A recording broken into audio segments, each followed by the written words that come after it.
A very good morning to each and every one of you. On behalf of the Department of Commerce, University of Madras, Departments of Commerce and Management Studies, BSA Crescent Institute of Science and Technology, and the Postgraduate Department of Commerce shift to Stella Madras College, I deem it my pleasure in welcoming each and every one of you to this virtual summit on paradigm shift in consumer behavior. They say necessity is the mother of invention, and so these unusual and uncertain circumstances have given us all an opportunity, or rather, has necessitated us to adapt to digital technology. Our focus today is going to be on marketing strategies. We have a wide array of resource people lined up to make this session as fruitful as possible for you, dear participants. So with that being said, let us commence today's session by invoking the blessings of the Almighty. Abba Father, we thank you for giving us this new day. We thank you, Lord, for the bountiful blessings you have bestowed on us. We pray for your divine grace that you may teach us to always trust in your providence. We intercede for your continued protection over each one of us and our families. Amen. In order to begin today's session, I would like to call upon Dr. Ayub Khan Dhawad, Dean, School of Social Science and Humanities, BSA Crescent Institute of Science and Technology, to deliver the welcome address. Over to you, sir. Well, thank you, Professor. In the name of God, the most beneficent and merciful, a very good morning to one and all present here. And welcome to today's virtual summit one hosted by the Department of Commerce, University of Madras, Department of Commerce and Management Studies, BSA Crescent Institute of Science and Technology, and Department of Commerce shipped to Stella Madras College, Chennai. The outbreak of novel coronavirus disease is a grave menace to the entire world, affecting millions of people. Due to the lockdown announced by the Indian government, the economy may slow down over the next few months.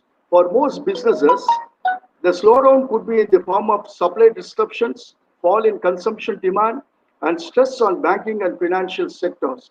The primary objective of today's summit is to analyze the economic situation and draft coping strategies to overcome this pandemic period.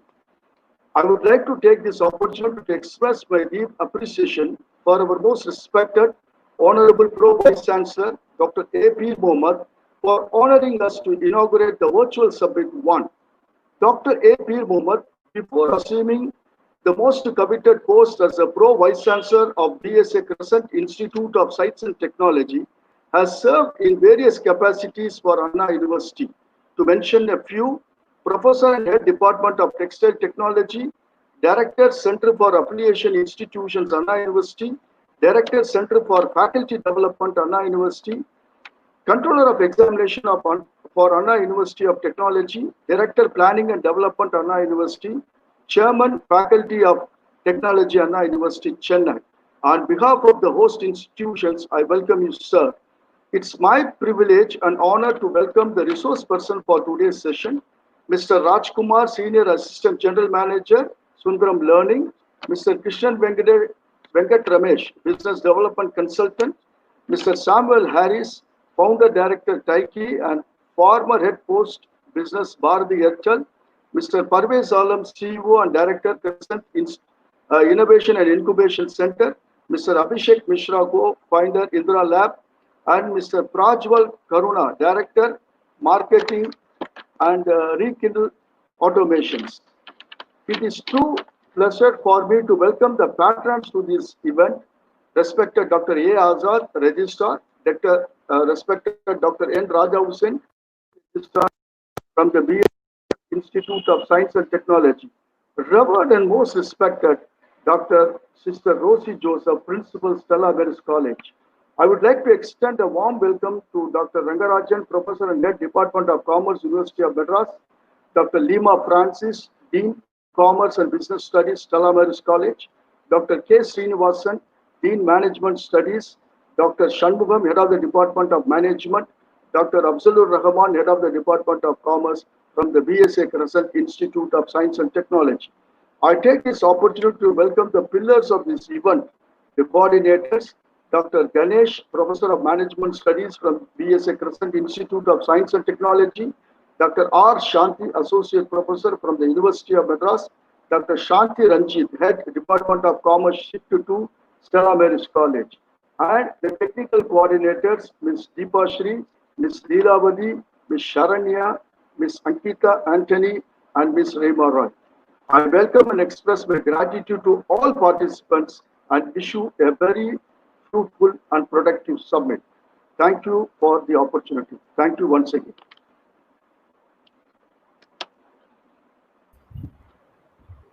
Thanks, sidelines. And I would like to invite our next speaker, Mr. Krishnan Venkat Ramesh, who is a business consultant, a business development consultant. Sir has over 30 years of experience in top MNCs like PepsiCo, Lipton, Cadbury's, and various other FMCG companies. Sir has held previous designations like the General Manager of Sales, Pepsi, Regional Commercial Manager, Pepsi, and Commercial Manager of HUL. A professional seasoned with years of experience, we are delighted, sir, to have you with us. And on that note, I hand the session over to you. Good morning, all. Am I audible? Yeah. Am I audible? Yes, sir. You can go ahead, sir. Okay.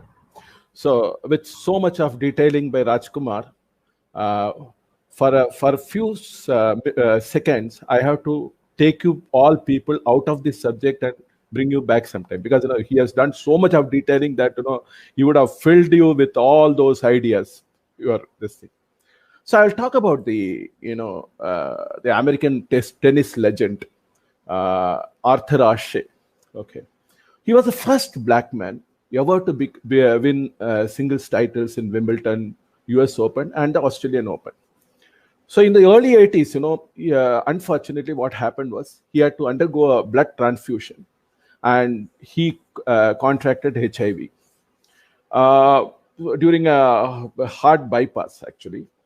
And he publicly announced his disease in 1992 and began working to educate people about HIV and AIDS. All over the world, he received letters from his fans, and one of which very conveyed, "Why God has to select you for such a bad disease?" He replied, "The world over, 50 million children start playing tennis. 5 million learn to play tennis. 50,000 come to the circuit. 5,000 reach the Grand Slam. 50 reach Wimbledon. 4 to semi-final. 2 to finals. And 1 to become the winner. And while I was holding the cup, I never asked God, why me? And today, in pain, I should not ask the Almighty, why me? Why only me?" This is, if I were to say, God, why me about bad things, then I should have said, God, why me about all the good things that happened in my life. So this is just something to take you out of that subject, and then I want to bring you back. Yes, this most of the development programs, I have worked in all these MNCs, multinationals. The development program is always training programs, and development programs are there where we conduct people for us every 6 months, 2-day programs and all. What we take end of the program is actually some mind blocks gets cleared. Here also in this everyone who is assembled here have some idea about the customer behavior. And there are many experts also, because I know that I'm going to get a lot of questions to answer. But end of the day, whatever we talk and this thing, if I'm able to clear some of the mind blocks, some of the new things through my experiences, I would be very happy. Now, to start this thing, I will start with a self introduction. lucky that basically we didn't have a normally because of want of time, the self introductions have been cut short. But yes, it also helps the speaker to express himself more and talk about the subject when he's doing his self introduction. See, I started my actually so I will link some of the customer behavior things during my self-introduction also, during my all those career experiences. I consider myself, very ahead of time in terms of, things happen in my life that way.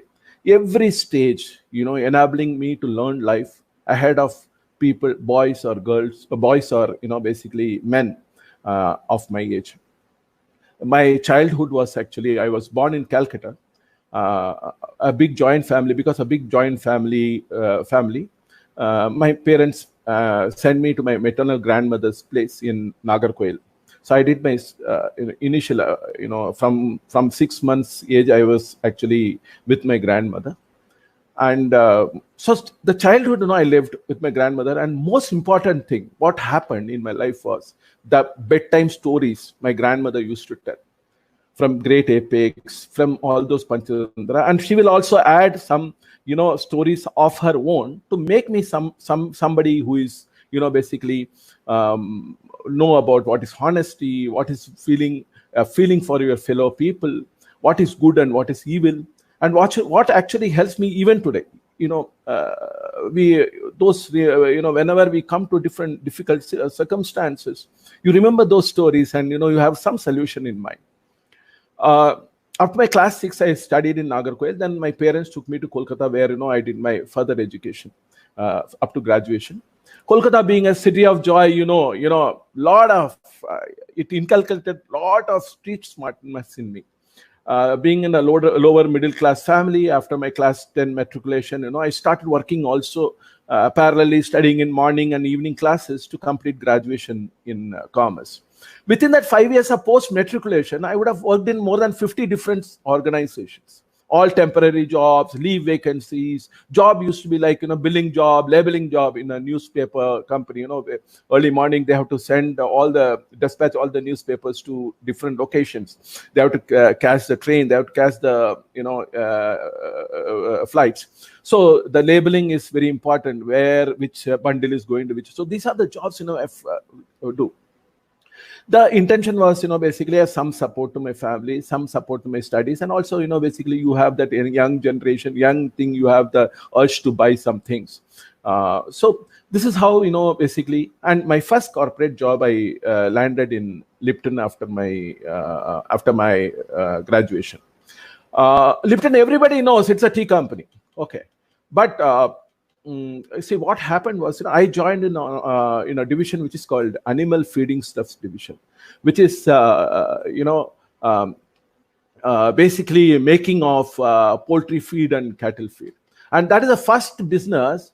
It is if you see the customer, what you see, and the consumer is different. You have to deal with those farmers who has a poultry farms, and this thing who is a customer. Again, the product who is going to eat is the cow and the birds, the chicken or the broilers. So this is where basically the difference of identify everywhere. You can identify those differences in all transactions. Even normal transactions. Then after 6 years with Lipton, I joined Cadbury's in their ice cream business. Again, a difficult business. Ice cream, you have to decide fast, otherwise the product will melt. Okay, so the product has to be reached in the right temperature. Cold chain is very important to reach the right product to the consumer. So the ice cream business, again, I was there with this was actually a brand Dollops of Cadbury's. Then this business, what happened when Unilever, they had their Walls international brand they want to launch in India. What they did was to get the market, ready market. They acquired all the small brands like wherever regional brands. Maybe they would have acquired some 15 such brands, and so to get the people also people who are working, and also the the retail shops, to acquire those retail shops so that they get a ready market. This is basically, this is somewhere, basically this is an organizational strategy where a consumer, a devout consumer of a Dollops brand or a Gatorade brand, overnight he saw that, he or she saw that the brand vanished from the market, and they overnight they saw everywhere walls. So this is basically some of the things which is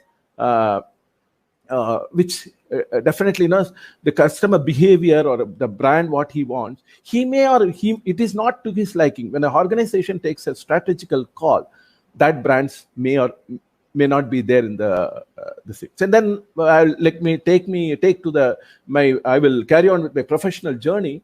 So by now Unilever merged all their companies, Brook Bond, Lipton, Ponds, and everything. So I started working in the Unilever setup in the Walls ice creams business. So I had got great exposure in terms of finance, supply chain, factory, sales, all those things, which helped me to really understand what are the customer preferences. And when you know the product, and this is the product, and this is what is going to land in a consumer or a customer hand, so you know that basically what he would want. When you know all the functions, when you are able to see a chocobar or a cornetto coming out of a machine, and what are the process involved and how it will come, how it will and maintaining the cold chain, how ideally it should go to the customer. So those experiences, when you get into all those things, you get that experience and the feeling of how your customer will perceive your product. Then I was there with Unilever till 2007. Before that, I moved to a different function in tea factory. I was heading in Gujarat 2 tea factories. I was handling the commercial function and supply chain function. And then in 2007, regional commercial manager in South. I was handling the South region. Now, if you look at, again, I landed in a difficult business where, basically, this was actually the Lays and Kurkure business, where we used to transport more air than the product. If you load a full truck of Lays or a Kurkure in a truck, in a 10-ton capacity truck, you will see that, basically, you have actually loaded only 3.5 tons of material. Again, this is a different product, different category, a lot of challenges. When you're the supply chain challenges, how do you reach the product at a better freight cost, productivity, all those things. This happens here. Then basically I was in commercial function. Then I moved to a different function where to handle the government business. I became the GM for the institutional business of PepsiCo, which included the juicer, the Pepsi soft drinks, and everything. Here again, I was handling the army, police. All those, they have the canteens and everything. So the families get these products, buy these products on concessional rates. So there, basically, here again, if you look at the sort of a customer you get, is these people are very low earning, income group. 97% of the Jawans, or the families of the Jawans, are the customers here. They're very, very low income group. Now, they also have, they have a system of coming every month twice to those canteens to do their groceries. They have a cap on their cards. You can buy only this much amount at a particular time. So this is where, basically you have to reach the right product there. Something which lasts your household for 15 days. Something which is, basically which is little price lower, so that basically he can accommodate all the products within that cap of 6,000. So these are many companies went and put like oats, this oats category does very well in these channels. So what they do is they put some 1 kg oats in these channels, and it so happened that all these even if you go to any medical CSD canteen or today, you will see that these oats are some 3 months old, 4 months old, whereas smaller packs are 200 grams or 500 400 grams, which would have which will sell very fast. So this is how you choose the product, understanding the customer and understanding his customer's ability to pay. So this happened. Then I left Pepsi in the year 2015. With my experience in this channel, I started on my own. I started helping the companies, associating with companies in setting up the right processes in these channels, because you need to understand the right processes, the right pricing, so that the business need to be become viable. So I'm now connected with brands like Philips, Hershey's, Right Bite, GRB, then your Manna Foods, the Southern Health Foods, and I'm also in talk with many other brands. And this COVID time has given me opportunity in lot of connecting with a lot of people, and definitely I would be signing up with another 10-15 brands once this thing is over, because this channel people expect somebody who can handle this, who can set the right processes. Once you set the right processes, it is only a question of supply, demand and supply. That if you take care, you can scale up the business fast. Now again, I also do due diligence, market due diligence for companies like ITC, where they appoint distributors.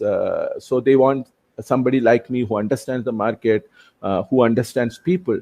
So they want me to evaluate and give them, because ITC businesses, investments are 5 crores, 6 crores. Somebody, if you bring in a wrong person into this, what will happen is, if that distribution collapses, to bring back that distribution, that business, it takes some 5 to 6 months. So that is why they want somebody. So I would have done almost 2,000 evaluations till now for ITC. Also, basically we have in this COVID has given me an opportunity to talk with people, and we are like-minded people. We are starting a startup very recently, where an app-based startup where the manufacturers, hotels, service providers, everybody will be there, and we are planning a household doorstep service to all household. In each pin codes, we have hired people, entrepreneurs who would participate in this, and we are likely to give employment to more than 3,000 to 4,000 direct and indirect people in the days to come. And this has an opportunity to also, we can scale up to other cities and other towns. And some of my LinkedIn posts now, people are coming from Bangladesh and saying that, sir, can we have this? So this is what is basically my brief this thing about my introductions. Now coming back to the subject, how and why does a customer behavior change? Now, how do you change customers' behavior? Number one, it is not simply via digital or TV advertising or promotions or other traditional methods. It's something deeper. You need to influence the place where instinctive, automatic decisions are made. Today's buyers are very busy. They don't have time or energy or, basically to weigh the merits of one item over the other in a store or online. They grab or click a favorite, move on. An estimated 90% of the purchasing decisions are made instinctively today. To get customers to choose your brand, you need to build a positive impression that reaches them on a subconscious level. This means discovering the images and stories that build positive associations with your brand in their minds, which is called the subconscious drivers. The moment people look at your brand, and what thoughts, what images, what experiences and feelings pop into your mind, into their minds, is very important. Then if you look at the people, basically there's a concept of emotional marketing. The people talk about, try to implement this.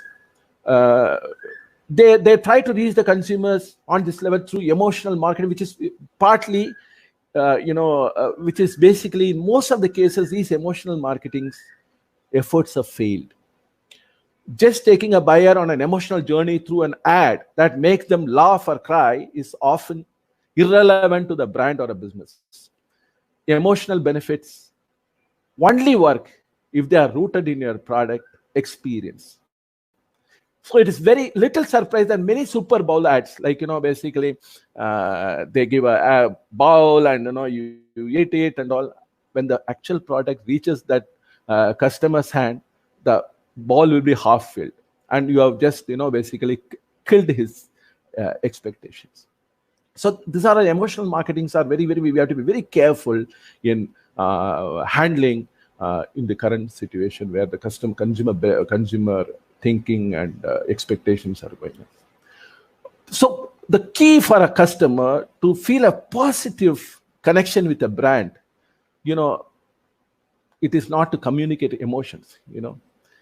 You have to actually, it has to be a emotional connections coming from tapping into positive, familiar ideas in consumers' memories. Then next comes the communicating expertise. I was actually I worked with one of the brand.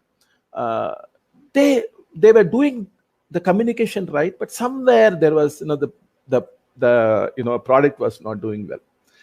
Then, basically we have to we just change the strategy of the marketing, strategy of the thing, where, basically we included some language correction in the language, the images, and some even music, please pleasant music to those campaigns.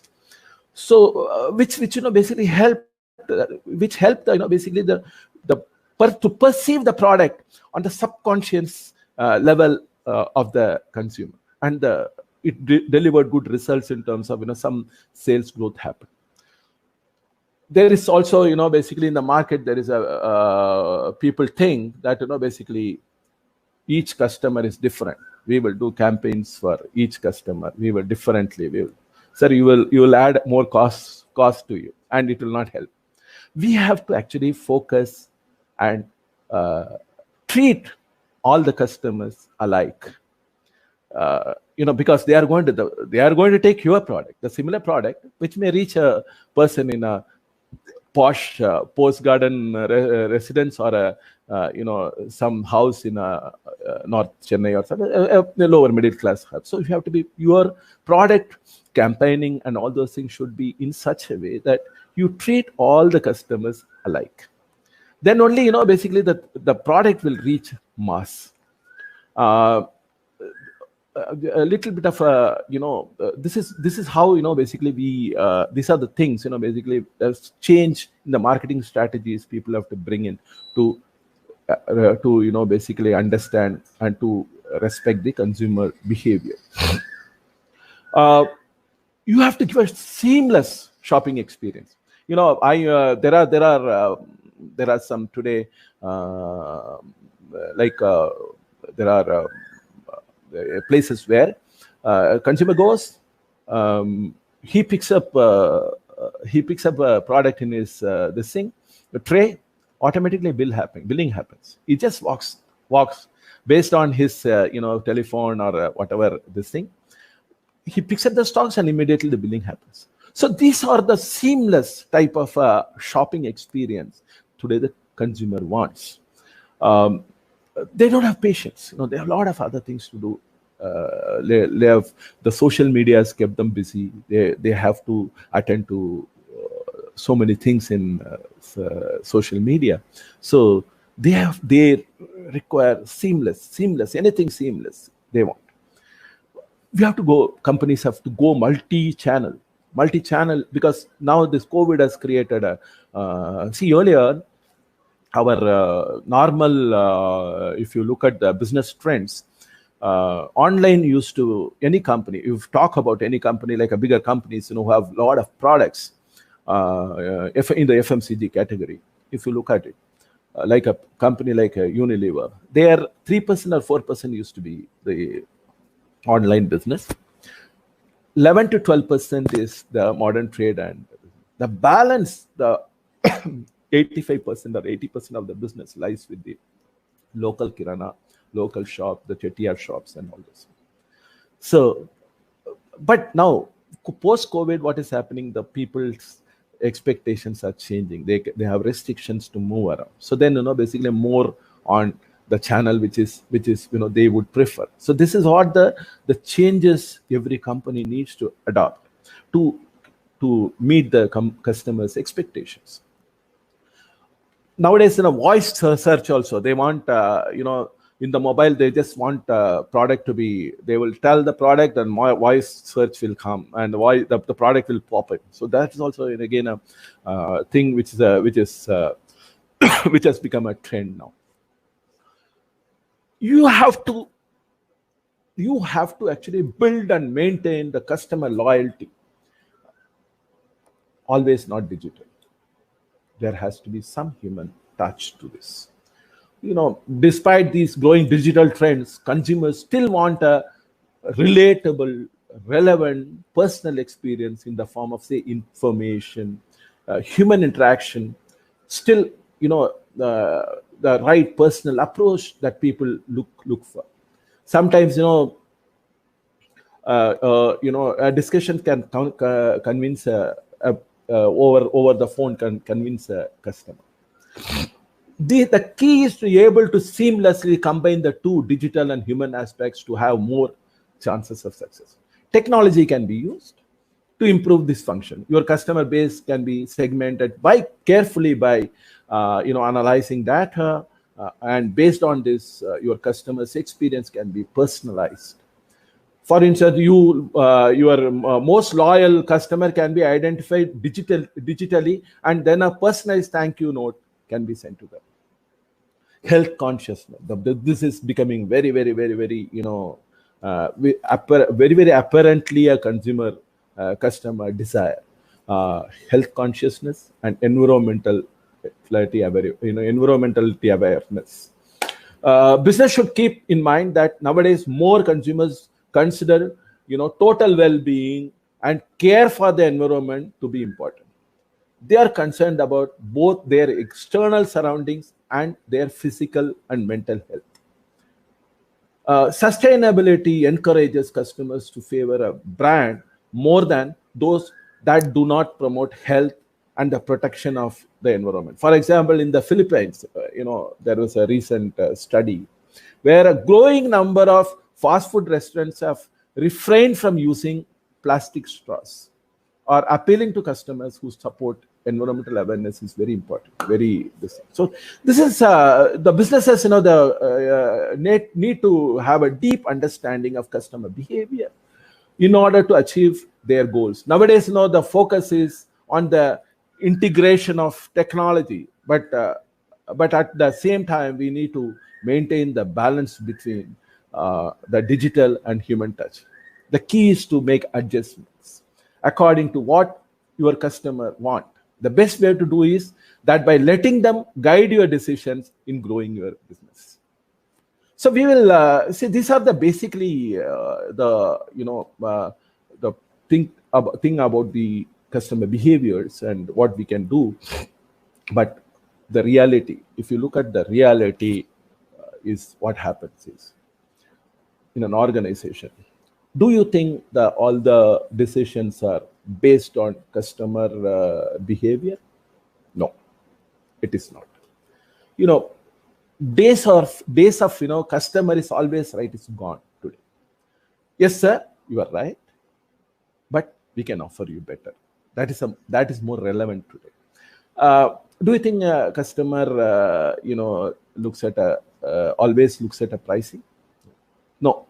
Because, see, people have money. See, what has happened is this IT and all those IT boom has brought even in the rural, and all those northeast people are coming, taking employment here. They have also become cash rich now. So it is basically what they do, what they want. Say if the pricing would have been always a criteria, then today Nirma would have been a bigger brand than Surf. It is in the rural, in the urban areas, pricing nowadays don't matter, unless you send your wife and ask her to buy. She may go look around what is most of the things she will buy, which is offering price this thing. But normal customer, normal people, basically, if you look at it, they don't have time. They just pick up what they know, what is there in their mind. This brand, this is this thing. They pick up and come. They don't negotiate also nowadays. Nowadays people don't negotiate also very for pricing. So but in the rural what happens, they want to go customer, like in the this category there are some ghadi detergents, Fena, they're doing fairly very well. And do you think they don't actually they're lower priced, but what they do is they mostly concentrate on giving more money to the retailer. So there the customer has very limited opportunity to buy what he wants. If Fena gives a better pack, a better additional discount to the retailer, he will keep Fena. He will not touch the other Ghadi brand or anything. And next week Ghadi comes with one more scheme, so he will take away Fena and he will have Ghadi. So the customer will have multiple options. He may be wanting to buy Fena, but he may not get it. So these are there in the challenges around the rural, but that is also changing. That is also today changing. Customers are okay. You are not there having Fena, so I will go to the next shop. So that is what that attitude is now changing. Now, see, if you get a brand in our urban, if you go to one shop near your house, and if you go for a search for a particular brand, if you don't get it, what happens is next time you have a perception in your mind that brand will not be available. So you go to the other this thing, even though he might have ordered for that brand. So this is what the how it works in the market. Do you think attractive packing? No.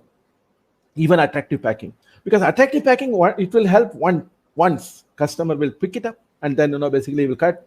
If he's not getting what he wants, the taste or the utility, he will not touch it next time. You can give whatever and you can do all those innovations in packing, but he will not touch that brand. So it's basically a marketing strategy is always is complete activity. It has to be a complete activity, keeping in mind the end consumer, the customer in mind. Customer, from conceptualization of the product, okay, which is triggered mostly by the aspirational growth target of the organization, so that they can enhance their profits and so that they can grow. Then they link all those, because they have some strategy to build the business. That comes first. Then only they talk about how, okay, this is my strategy. This is within that strategy, how do I bring those customer behaviors. Again, most of the time, customer is actually becomes a guinea pig for these aspirations. We have to understand the process involved in entire marketing strategy, which has to satisfy not only the end consumer, end customer. It also has to host all the internal and external customers within the supply chain, value chain. Customer behavior is very, very, mostly instant. As I said earlier, it's not very planned. So it always depends on where he is, where he was during the day, where he's going to be in the next 2 to 48 hours. His decision to buy mostly depends upon his instinct and what is his immediate need, and of course the money, whatever he's having in his wallet. Hence, it has become very important. The distribution weight and availability of shelf has become very, very, very, very important today. See, I'll tell you what happens in any organization from my experience. See, if any organization says, no, this is my customer behavior in the market, we will give these products at these prices, these attractive, packing material, this huge visibility and all. If that is a strategy, that company will become diwala in no time. The first trigger which happens in an organization for strategy for growth is actually the source of growth. That is the terminology people use in that organization. See, common reality in any organization, if you look at it, 20% of the products deliver 75% of the business. So you have to protect that, number one. And that also becomes a growth aspiration for that product. So what they do is normally a company, most of the companies want to grow double digit. Double digits is the mantra for all the companies in their growth aspirations. So what they do is, okay, this is my 20% of the product, which is giving me 75% of the growth. So this product should grow much more than my total growth aspiration of the company. So if the growth aspirations are 10%, they pitch in for a 15% growth for these products. But mind you, all the fast selling products, okay, will have actually lower margins. So if you sell more of products which are lower margins, what you'll learn, you will reduce your profitability, and you have to touch what? You have to get into productivity, because the product is selling, it has established the selling price or a MRP in the market. So if you touch even from a 5 rupees to a 6 rupees, there can be the customer may or may not buy. So what happens is, very, very interestingly, actually, I've seen this. Very interestingly, what happens is, the productivity starts from the factory, and they will first touch how do I bring my factory costs down? So first they will touch the canteen expenses. Can we change the contractor so that, basically he's currently giving a meal at 12 rupees. Can we reduce something we can give it at a 10 rupees? So these are small changes, small productivity opportunities. They look at this thing. Or can we reduce a little bit of grammage?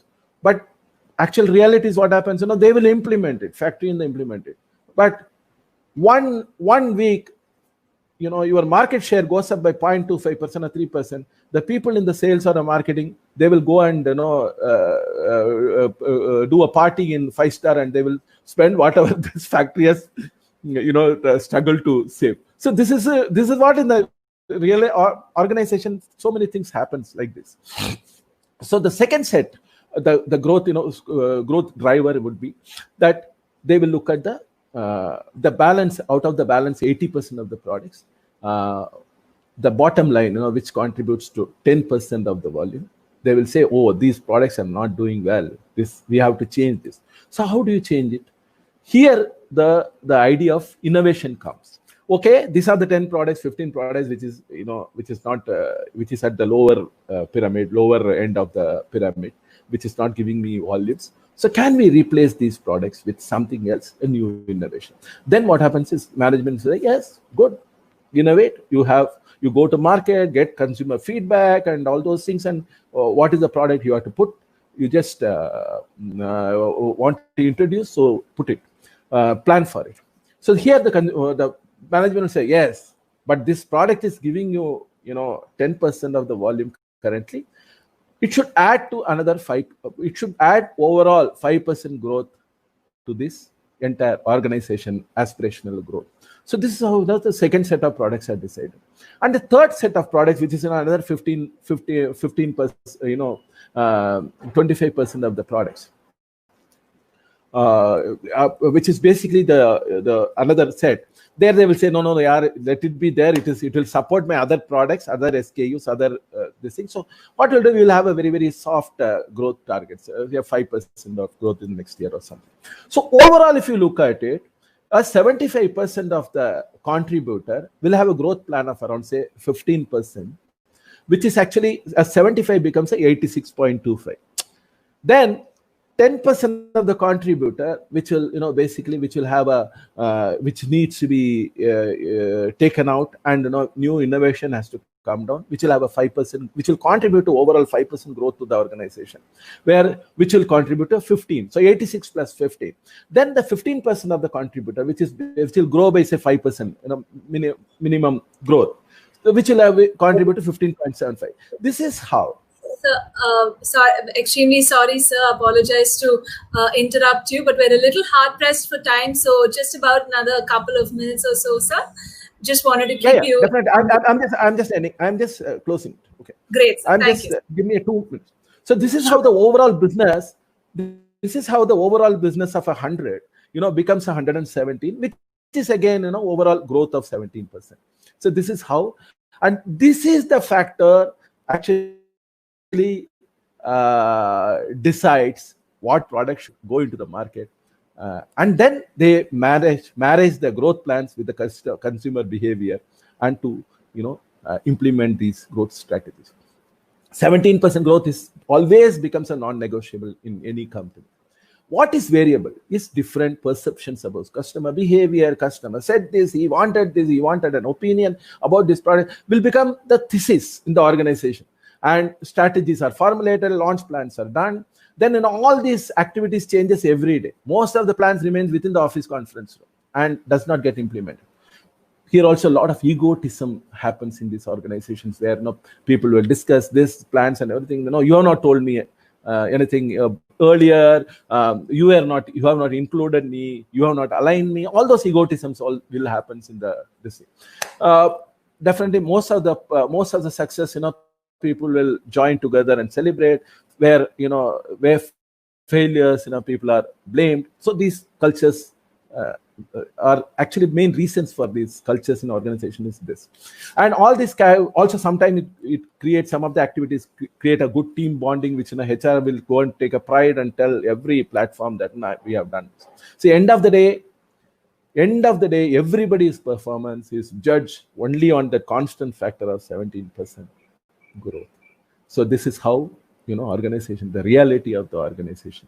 So thank you for giving me this opportunity. We can talk. This is a broad subject. We can actually, normally I use a lot of inspirational videos and this case studies, but that is when we go for a 1-day session or a 2-day session. Thank you all for patient hearing, and any doubts, anything, I'm willing to answer. Yes, sir. Thank you so much, Mr. Venkataramesh, for taking us through your journey step by step. And I think experience is the mother of all teaching. So you've really shared and imparted that hands-on experience with us. Thank you so much, sir. So we have one question by Mr. Ahmed, which asks, what type of businesses are heavily affected due to this given circumstance? All which is not necessary has got affected. Absolutely. The beverages business, the ice cream business, all those things. Whatever is, say, Parle Britannia is doing very well because of biscuits are doing very well. Eatables are doing very well. People are actually consuming, as well as taking for precaution. They are storing more, buying more. So these are the businesses. The anything which is digital, which is an online platform, has done very well. So that is the future for also. Absolutely, yes, sir. Absolutely agree. And people are also, like Mr. Rajkumar had also mentioned, the approach of consumers is also changing. It's no longer capitalistic. And like you said, if you're a non-essential business, then it's a little difficult given the current situation. So I think that's about it, sir. And due to the shortage of time, we're going to have to stop now. Thank you so much, Mr. Venkataramesh, for taking time off and for being with us today, addressing our faculty and students, and really giving us a hands-on experience, with your vast array of experience in various MNCs. Thank you so much, Mr. Venkataramesh, for joining us. Asha, one more thing, actually. Yes. I wanted to share one small photograph in this screen. Okay. Yes. Please go ahead. Just I missed my introduction.